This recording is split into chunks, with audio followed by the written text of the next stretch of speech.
pertama podcast Morji Corner Bank Syariah Indonesia sama aku, Syarafina. Nggak kerasa kalau dihitung-hitung pandemi COVID-19 sudah bersama kita hampir 1 tahun. Mungkin pada awalnya teman-teman semua pada takut ini, apakah kita bisa, apakah kita mampu bersahabat dengan COVID-19, dan gimana kira-kira kinerja terutama untuk corporate. Tapi sebenarnya nggak semenakutkan dan nggak seburuk yang kita bayangkan nih teman-teman. Karena di masa pandemi kayak gini masih banyak kegiatan yang bisa kita lakukan dan semakin banyak juga kantor yang bisa semakin produktif. Salah satunya ini sangat bersinggungan banget sama tamu yang saya hadirkan pada hari ini, yaitu grup dari Bank Syariah Indonesia yang performanya semakin oke di kala pandemi.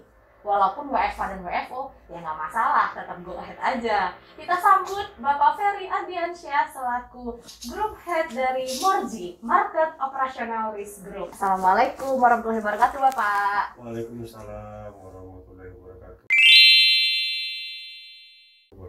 Gimana kabarnya, Pak? Sehat, Pak? Alhamdulillah. Bapak sendiri gimana? Alhamdulillah, Pak. Sehat juga. Aduh, deg-degan nih ngobrol sama Pak Ferry. Tapi senang banget karena Bapak sudah hadir di sini. Jadi buat teman-teman, ini adalah salah satu yang udah saya bilang tadi, grup yang masih performanya oke banget walaupun WFH dan juga WFO. Kita kulik gimana sih kira-kira Bapak men-arrange grupnya ya. Tapi buat teman-teman yang belum tahu apa itu Morji, boleh Bapak mungkin kita kasih tahu dulu buat sahabat Morji yang di rumah, kira-kira apa sih Pak sebenarnya Morji, Pak?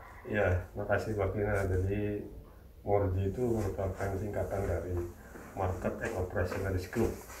Karena ini adalah salah satu grup dari beberapa grup yang ada di Direktorat Risk Manajemen yang di PT Bank Syariah Indonesia Tbk.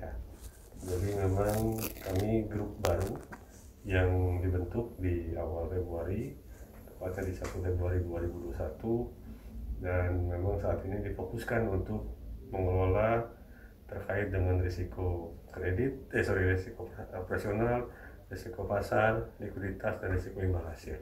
Jadi fokusnya ada di 4 risiko itu. Jadi risiko operasional, pasar, likuiditas, dan imbal hasil. Tapi kayak yang Bapak bilang tadi, kalau ini adalah grup baru di mana pada saat merger juga nih Pak, kira-kira ada kendala nggak sih Pak? Berarti Bapak nih kerja dengan 3 tim ya Pak, dan dengan dari 3 bank yang berbeda. Ya, jadi memang kalau kita lihat dari legacy yang ada sebelumnya di BSI, yang berasal dari BSM, kemudian dari BRI Syariah dan BNI Syariah, memang operational risk, kemudian market dan liquidity risk itu biasanya ada di level departemen. Kemudian di dalam BSI ini, di PT Bank Syariah Indonesia Tbk ini, maka kita dibentuklah sebuah grup baru yang disebut dengan Market and Operational Risk Group. Dan memang ini terdiri dari talenta-talenta dari 3 bank yang sangat luar biasa, mempunyai pengalaman di bidang risiko operasional, risiko pasar, likuiditas, dan risiko imbal hasil. Jadi mungkin itu yang unik, bagaimana kita bisa bekerja sama solid untuk bisa memberikan yang terbaik buat BSI. Amin, amin ya rabbal alamin. Pak, tapi kalau Morji sendiri kan tadi dari namanya market operasional ya Pak ya, berarti fokus ke arah sana. Nah, kira-kira di dalamnya sendiri itu didukung sama berapa unit dan berapa personil sih Pak? Oke, saat ini Morji itu ada 3 departemen. Yang pertama itu adalah Operational Risk Analytics, kemudian yang kedua itu Operational Risk Tools and System, dan yang ketiga itu adalah Market and Liquidity Risk. Total personilnya saat ini ada 25 orang. Tadi 3 departemen dipimpin oleh 3 masing-masing orang-orang, jadi ada 3 departemen head, kemudian ada 8 tim leader, dan sisanya 16 itu merupakan officer dan staff. Jadi luar biasa, kita punya tim yang insya Allah solid dan punya kapabilitas dan kompetensi di bidang masing-masing. Nah, kalau tadi tuh Bapak udah state jumlah-jumlahnya nih Pak. Boleh dong Pak disenggol kira-kira setiap departemen tadi fungsi dan tugasnya itu ngapain sih Pak? Secara garis besar boleh kok Pak buat sahabat Morji. Jadi untuk operational risk analytic memang di situ punya 2 fungsi ya. Yang pertama itu adalah operational risk assurance. itu yang memastikan bahwa seluruh proses operasional bisnis yang ada di BSI ini telah memenuhi ketentuan-ketentuan, kemudian telah memperhatikan aspek-aspek risiko yang ada. Kemudian di situ juga ada satu fungsi lagi yang disebut dengan operational risk analytic. Ini akan melakukan fungsinya melakukan analisa, perhitungan, modeling juga yang khususnya berkaitan dengan aspek-aspek operasional. Nah, kemudian di departemen yang kedua yang disebut dengan operational risk tools and system. Nah, ini yang menarik, di sini ada 3 fungsi yang dijalankan. Satu, mengembangkan atau menyusun tools dan sistem yang digunakan untuk melakukan pengukuran operational risk. Kemudian yang kedua, fungsi yang kedua adalah menjalankan fungsi operational risk yang berkaitan dengan fungsi yang ada di regional, kemudian yang di area sampai ke cabang. Karena ini akan berfungsi mengkoordinasikan dengan teman-teman regional business control. Nah, yang fungsi yang ketiga itu berkaitan dengan kantor pusat. Jadi nanti ini yang menjalin komunikasi dengan teman-teman di decentralized compliance and operational risk, yang kita sebut dengan the core, yang ada di masing-masing direktorat. Nah, yang menariknya, yang beda sendiri, yang kita sebut dengan market and liquidity risk, memang ini terbagi menjadi 3. Jadi ada tools yang terkait dengan pengembangan tools dan sistem, kemudian analitik yang melakukan analisa, kajian evaluasi, dan karena fungsi dari market operational di sini melakukan pemantauan secara harian dan sifatnya juga rutin, maka ada satu fungsi yang melakukan kontrol. Jadi ini melakukan fungsi kontrol terhadap risiko pasar dan risiko likuiditas bank. Itu dia. Jadi itu per masing-masing fungsi yang ada di 3 departemen. Berarti itu sebenarnya kalau ditarik garis besar nih Pak, secara umum sebagai apa ya Pak, tombak sebagai sosok yang memastikan ya Pak, memastikan berjalannya birokrasi ataupun juga aktivitas dari bank itu sendiri, baik secara eksternal tadi market untuk melihat resiko yang ada di luar, dan juga di internal ya Pak ya, berkoordinasi dengan orang-orang area dan orang-orang cabang, memastikan produktivitas bank itu berjalan secara lancar berarti ya Pak ya. Ya betul. Jadi kalau kita lihat dari proses manajemen risiko itu kan sebenarnya ada 4 aspek ya. Identifikasi, pengukuran, pemantauan, dan pengendalian. Nah, 4 inilah yang harus diturunkan ke dalam 4 aspek risiko, di mana ini menjadi tanggung jawabnya Morji, yaitu risiko operasional, pasar, likuiditas, dan imbal hasil. Nah, kalau kita lihat dari fungsi risiko operasional itu kan tidak hanya di kantor pusat, tapi ada juga di area dan cabang. Untuk itulah makanya kita perlu berkoordinasi dengan teman-teman, dalam hal ini diwakili oleh regional business control dan kemudian di kantor pusat yang ada di masing-masing direktorat, yaitu diwakili oleh teman-teman di decentralized compliance and operational risk atau yang disebut dengan core. Itu dia. Menarik banget Pak, apalagi bahas soal risiko. Nih mungkin agak out of the topic tapi masih dalam ranah risiko nih Pak. Kalau misalnya kita tahu ini kan kita baru merger nih Pak, apalagi bisa dibilang baru 1 bulan. Tentunya sangat bisa kita lihat risiko ada di mana-mana nih Pak, kayak gitu kan. Nah, kalau pendapat Bapak sendiri Pak terhadap bisa dibilang terhadap mergernya Bank Syariah ini sendiri, kalau dilihat dari sisi risikonya seperti apa Pak? Ya, kalau kita lihat di aspek di perbankan syariah itu ada 10 risiko yang memang itu harus dilakukan pengukuran dan pemantauan. Nah, dari 10 risiko itu kalau kita lihat, maka yang saat ini sedang dihadapi tidak hanya oleh BSI, Bank Syariah Indonesia, tapi juga oleh beberapa perbankan baik syariah maupun konvensional, maka risiko yang tinggi itu adalah risiko kredit.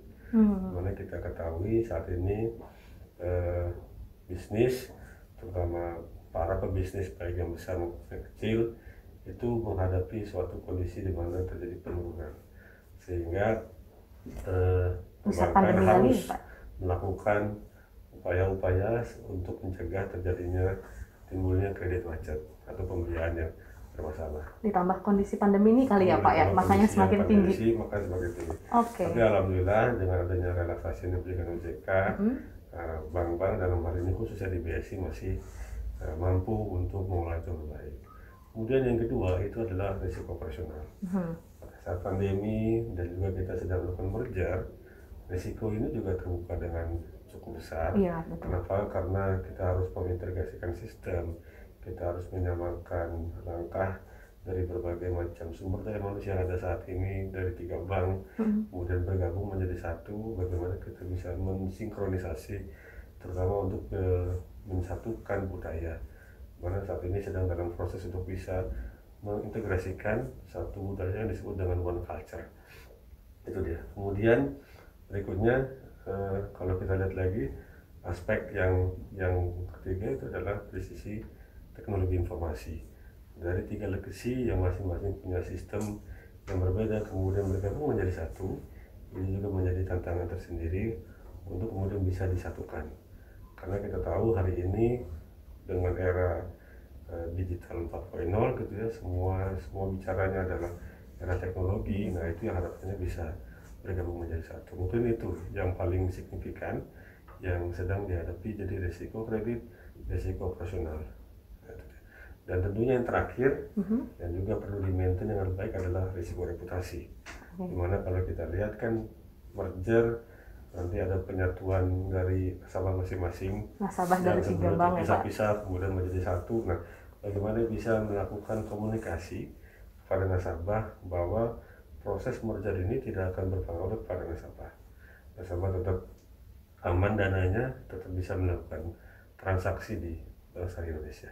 Itu mungkin 3 yang perlu diperhatikan dalam hal di saat pandemi dan di saat ini pula sedang dilakukan proses merger atau proses kesiapan data dan lain-lain. Itu mungkin. Nah, kalau Bapak tadi udah state nih beberapa risiko yang muncul nih di saat merger dan juga di saat kondisi yang pas lagi pandemi juga kayak gini Pak, berarti itu sangat inline sama sama rencana kerja ataupun juga program kerja Morji pastinya ya Pak ya.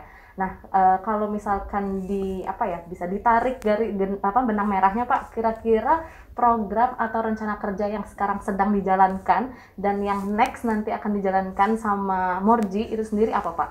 Ya, kembali lagi kepada hitohnya. Nah, ini hitohnya kan tugasnya ada risiko operasional, pasar, likuiditas, dan imbal. Tentunya yang pertama memang melakukan proses manajemen risiko itu dengan lancar, dari mulai identifikasi, pengukuran, pemantauan, dan pengendalian. Identifikasi salah satunya kita mereview dari aspek operasional, kebijakan, kemudian dari sisi pedoman dan lain-lain. Baik untuk dari sisi operasional, pasar, likuiditas, dan imbal. Kemudian berikutnya kita juga tentunya memastikan bahwa proses operasional bank ini juga lancar dengan tersedianya limit-limit. Kita melakukan review terhadap limit-limit yang ada, baik yang sekarang maupun yang diperlukan nantinya dalam perjalanan. Kemudian kita juga sedang berusaha untuk mengembangkan alat bantu atau tools yang digunakan untuk bisa melakukan pengukuran terhadap risiko operasional, pasar, likuiditas, dan imbal hasil. Kenapa? Kalau tanpa melakukan pengukuran, kita tidak bisa melakukan monitoring dan kita juga tidak akan bisa melakukan pengendalian. Mana-mana saja titik-titik risiko yang memang harus menjadi perhatian. Karena kalau kita lihat proses bank itu kan dari A to Z semuanya melibatkan operasional. Iya betul. Kemudian kalau kita lihat hari ini, di mana ekonomi juga sedang mengalami kualitas yang cukup tinggi, risiko pasar dalam hal ini perubahan nilai tukar, kemudian sangat fluktuatif, jadi pasar likuiditas perbankan juga saat ini perlu juga dilakukan pemantauan. Jadi programnya ke arah sana. Jadi kita fokus pada proses manajemen risiko, kemudian pengembangan alat bantu atau tools atau sistem, serta melakukan pemantauan terhadap limit-limit yang memang sudah ditetapkan sebelumnya. Semoga saja ini bisa mengawal ke arah BSI yang lebih baik untuk bisa memberikan kontribusi positif ke masyarakat. Itu mungkin. Kalau dari rencana kerja yang sudah di-set nih Pak, ataupun juga yang sekarang sedang dijalankan, Kalau misalnya kita lihat kan berarti ini udah berjalan 1 bulan nih Pak. Ya. Kira-kira untuk dalam kurun waktu yang sangat singkat ini sudah ada belum Pak? Kendalanya apa sih Pak? Kira-kira ada nggak Pak? Alhamdulillah sih sampai saat ini sih kendala-kendala itu kalau menurut saya sih bukan lihat kendala tapi sebuah tantangan. Kerikil ya Pak? Ya, tantangan-tantangan ada, tapi sampai sejauh ini bisa kita eliminasi dengan baik gitu ya. Karena apa? Karena sekali lagi kita ini kan sebuah tim baru, kita menjalin sebuah komunikasi satu sama lain yang tadinya dari 3 legacy kemudian menjadi satu.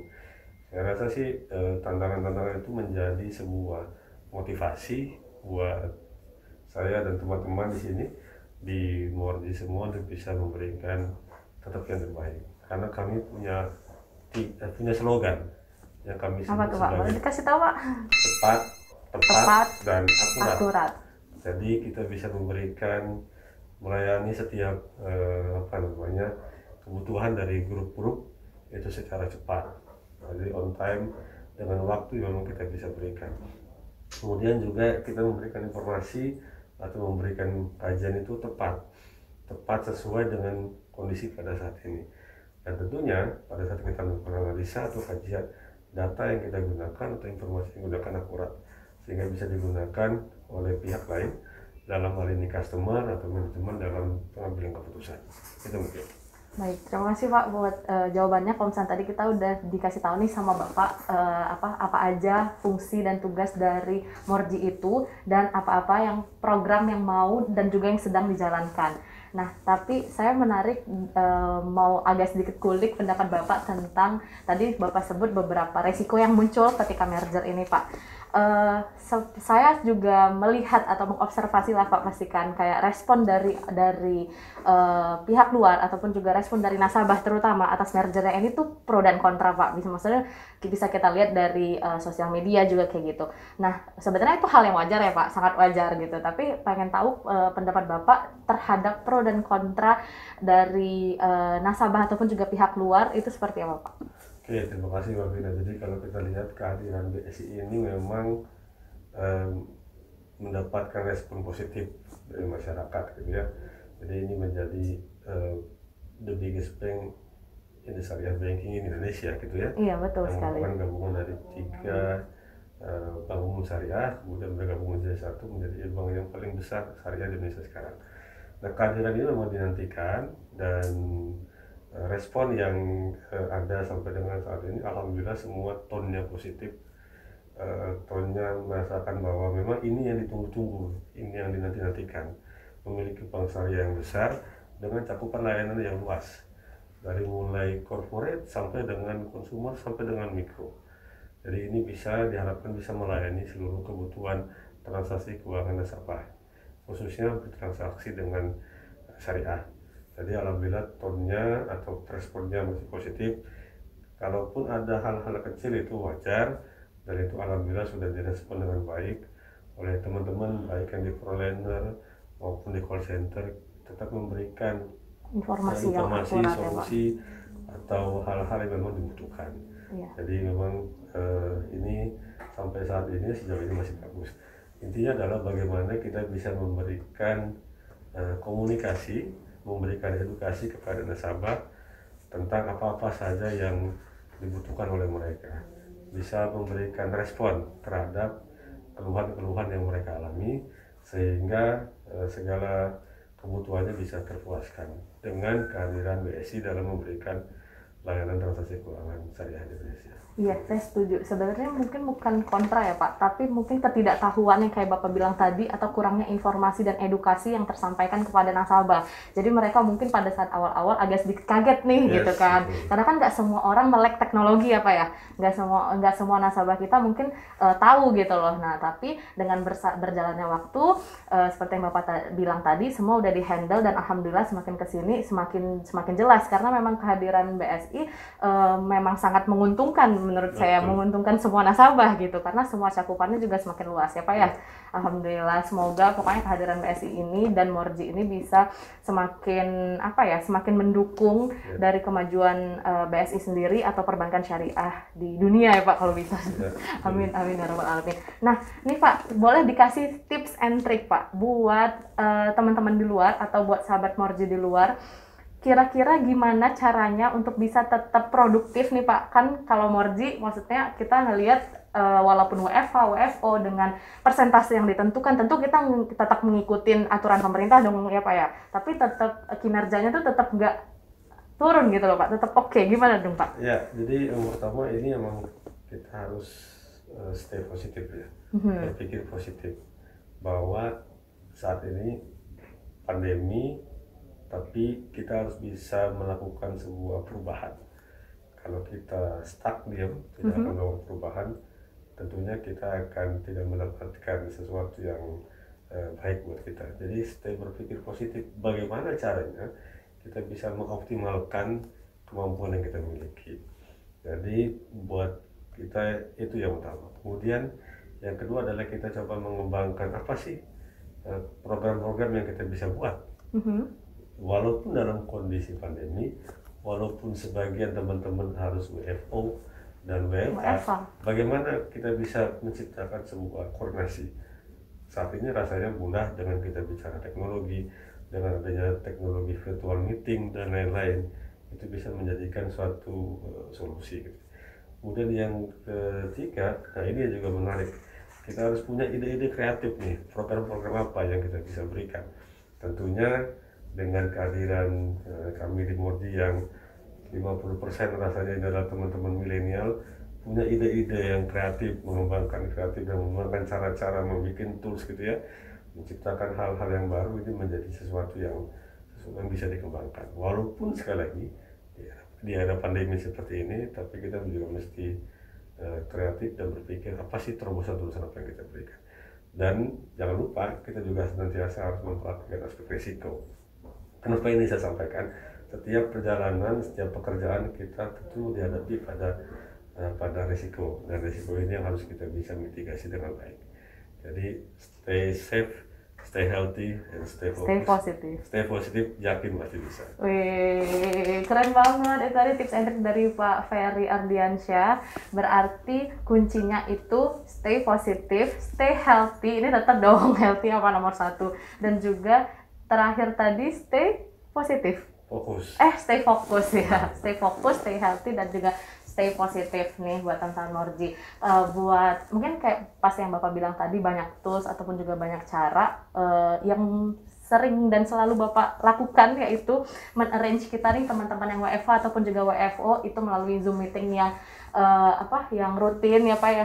Dan juga buat sahabat Morji biar tahu Pak Ferry juga salah satu yang terus mengembangkan mendorong dan mendukung kita untuk mengeluarkan ide-ide kreatif nih. Misalnya dengan pada saat Zoom meeting itu Bapak memberikan games kayak gitu kan, itu juga bisa menjadi salah satu cara ya Pak ya untuk mengkoordinasikan WFH dan juga WFO dan juga tetap gak bosan, tetap asik gitu loh. Nah ini mungkin bisa teman-teman di rumah ataupun juga sahabat Morji lainnya bisa diambil gitu ide-ide kreatif dari Pak Ferry ini sendiri. Baik, terakhir nih Pak, last but not least, harapan untuk internal maupun juga buat semua orang yang sedang mengalami masa-masa, maksudnya pandemi kayak gini kan pasti plus minus nih Pak, naik turun moodnya, kira-kira apa Pak? Ya, jadi buat harapan terakhir Pak di Morji ya, kita harus tetap menjaga komunikasi. Komunikasi apapun bentuknya, bagaimanapun caranya, itu menjadi satu hal yang mendasar. Lewat telepon, lewat WA, kemudian lewat virtual meeting gitu ya. Dan kenapa? Karena kuncinya adalah kalau kita bisa berkomunikasi, kita tahu apa yang menjadi tantangan, kemudian solusinya kira-kira apa. Buat teman-teman yang lain, memang jangan kita menyerah pada keadaan. Yakinlah bahwa apapun tantangan itu, kalau kita niat bismillah untuk kemudian melakukan upaya-upaya perbaikan, insya Allah itu bisa. Ya, kita sih berharap sama-sama bahwa pandemi ini segera berakhir. Amin. Tapi kapan itu akan terjadi. Nah, daripada kita menunggu berdiam diri, Iya betul. maka tetap lakukan sebuah perubahan sekecil apapun, insya Allah itu akan menjadi langkah kita untuk maju terus satu langkah memberikan sesuatu yang lebih bagus. Yang penting berani dulu ya Pak ya, berani dan aksi. Sisanya wallahu alam, serahin semuanya sama Allah Subhanahu wa taala kapan berakhir ini. Baik, terima kasih banyak Pak Ferry sudah menjadi tamu di podcast Murji Corner pada hari ini. Harapannya semoga semua teman-teman di rumah dan juga sahabat Murji bisa mendapatkan manfaat, juga bisa mendapatkan edukasi dan juga tentunya semangat yang baru dari mendengarkan podcast pada hari ini. Terima kasih buat semua sahabat Murji di rumah. Kalau misalkan kalian mau request nih kira-kira di episode kita selanjutnya mau bahas apa dan kira-kira mau datengin tamu siapa, boleh banget teman-teman bisa follow dan juga DM di Instagram kita di @murji.si, dan juga jangan lupa like, comment, subscribe YouTube kita di Market Operational Risk Group BSI. Sampai jumpa di podcast episode selanjutnya. Aku Vina dan Pak Ferry pamit undur diri. Wassalamualaikum warahmatullahi wabarakatuh. Bye.